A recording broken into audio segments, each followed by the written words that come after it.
va parler des publications, de la période des publications d'entreprises dans un instant avec Véronique Flores, qu'on tente de joindre. En attendant, eh bien, la saison de publication, elle a déjà bien commencé la semaine dernière avec les publications du secteur du luxe. On l'a vu, le secteur du luxe qui est largement impacté par le ralentissement chinois. Ça s'est vu dans les ventes de LVMH, en recul de 3% sur le troisième trimestre par rapport à l'année dernière. Ça s'est vu également même chez Hermès, une croissance qui reste là, mais sur la région Asie, on est à plus 1% seulement. Et puis évidemment, Kering qui est peut-être le plus touché de ces trois-là, avec un ralentissement de 30%. On en parle avec Véronique Flores. Bonjour, merci d'être avec nous. Je le disais, donc mi-chemin de ces publications d'entreprise. Est-ce seulement pour vous le début de la panne chinoise? Où est-ce qu'on en est? Bonjour Aude. Écoutez, c'est le début. En tout cas, c'est une grosse panne qui a toutes les chances effectivement de durer pas mal de temps. Pourquoi? Tout simplement parce que le pays est en proie à des difficultés structurelles.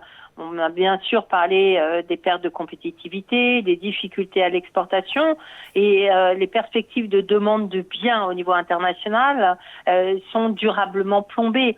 Ça, c'est le premier aspect. Après, il y a les aspects purement domestiques. Le vieillissement de la population qui change complètement la configuration domestique et les perspectives de croissance de la demande du consommateur, qui impacte beaucoup les entreprises européennes, et la crise immobilière qui, bien sûr, s'accompagne d'un processus de désendettement dont on connaît les effets, qui sont en général des processus qui durent plusieurs années. Donc l'ensemble est quand même extrêmement complexe. Alors ça ne veut pas dire qu'il se passe rien en Chine. Il y a des développements et souvent spectaculaires et une politique très active. Qu'est-ce qu'on peut dire du moral du consommateur chinois en ce moment? Le moral des consommateurs chinois est au tapis. Il est au tapis et ça dure depuis plus d'1 an en réalité et c'est la conséquence directe de la crise immobilière et sans doute pour partie également des changements structurels. La chute du marché chinois a beaucoup impacté aussi, ça a eu des effets richesse considérables sur le moral des Chinois. Donc l'indicateur de confiance reste au plus bas avec des petites oscillations, mais vraiment on a eu une rupture profonde depuis le Covid. En réalité. Donc ça, c'est un élément majeur, effectivement, parce qu'on le sait, notamment la plupart des indices et des comportements des marchés chinois locaux sont très largement fonction. Dans le luxe, par exemple, on parle de quiet luxury, un luxe beaucoup plus sobre. Est-ce que c'est un vrai changement de tendance là-bas? Il y a toutes les chances, effectivement, pour que ce soit un vrai changement de tendance, parce que le contexte économique fait d'abord qu'il y a moins de pouvoir d'achat. L'histoire du luxe en Chine, ça a quand même été une histoire, bien évidemment, tirée par les plus forts revenus, mais une histoire très populaire aussi, très largement pratiquée par le Chinois, les classes moyennes, etc. Et c'est là, effectivement, que le bas blesse, c'est que probablement on a des changements de comportement qui sont inscrits sans doute, en tout cas pour la durée. Ce qui est certain, c'est que les choses ne vont pas se rétablir rapidement à horizon prévisible, c'est-à-dire des 18 prochains mois, disons, pour simplifier les choses. Donc oui, il y a un changement durable qui impacte le luxe. Et le plan de relance qui a été annoncé là il y a quelques jours et qui a été annoncé en plusieurs fois sur le plan budgétaire, sur le plan monétaire aussi avec des baisses de taux. Qu'est-ce que ça peut changer? Est-ce que c'est assez? Alors, c'est d'abord et avant tout un plan de soutien monétaire qui peut être suffisant pour stabiliser le marché immobilier. Donc c'est déjà pas rien. Mais certainement pas pour autoriser une reprise de l'activité. Et c'est là qu'effectivement, beaucoup ont appelé à des mesures budgétaires d'envergure qui ne sont pas au rendez-vous. Je vous rappelle quand même que ça fait au moins 4 ans que la Chine enchaîne les plans de relance sur les plans de relance budgétaires qui notamment aident le développement des infrastructures, mais qui ont très peu d'effet sur l'activité et la croissance de la demande domestique. Donc, on est toujours dans cette même configuration. La bonne chose, c'est que le risque financier associé à la crise immobilière est sans doute réduit aujourd'hui, hein, et ça, c'est ce qu'on peut escompter, en tout cas, des mesures monétaires. Mais voilà, on ne peut pas escompter beaucoup plus.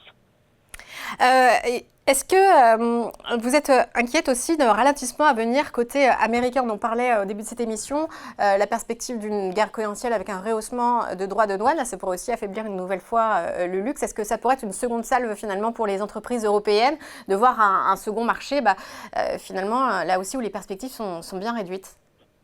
Bien évidemment, le contre-coup d'un regain de mesures protectionnistes ou de guerre commerciale, notamment en cas d'élection, de réélection de Donald Trump, pour les entreprises européennes serait probablement considérable. À la fois parce que effectivement, ça risque d'impacter directement le business en Chine et l'activité en Chine, donc in fine les entreprises européennes, y compris parce que ça veut dire qu'on rentrerait à nouveau dans un contexte de conflit commerciaux, de mesures de rétorsion de droite et de gauche. Alors on pourrait imaginer que l'Europe s'en tire mieux avec la Chine, mais probablement au détriment des Européens, encore une fois, parce que là, la couverture chinoise probablement irait à leur avantage.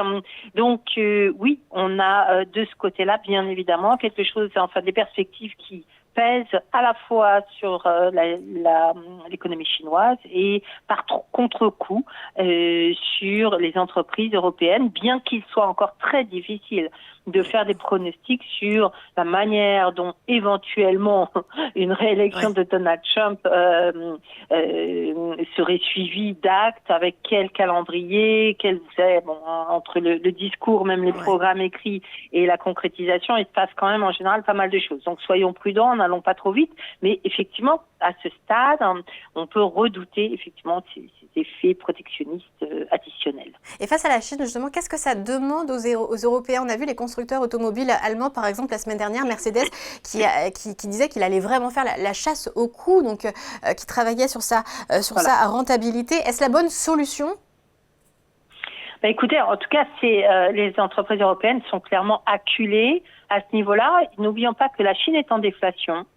L'excès d'investissement et les difficultés économiques ont créé un environnement de déflation, ce qui fait que les entreprises chinoises sont des concurrents considérables, et probablement d'ailleurs qu'une partie des déceptions des résultats des entreprises européennes du troisième trimestre vient précisément de la réappréciation de l'euro et de la réappréciation contre le dollar, mais pas seulement, également contre la devise chinoise.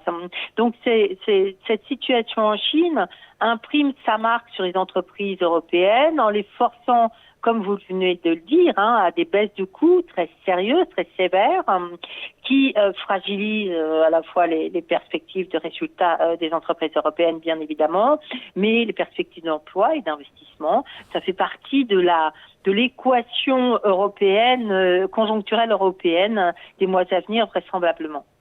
Bien, merci beaucoup Véronique Riche-Flourès pour ce décryptage sur les publications d'entreprises et l'économie chinoise. Merci beaucoup d'avoir été avec nous. On se retrouve demain pour une prochaine émission dans Ecorama.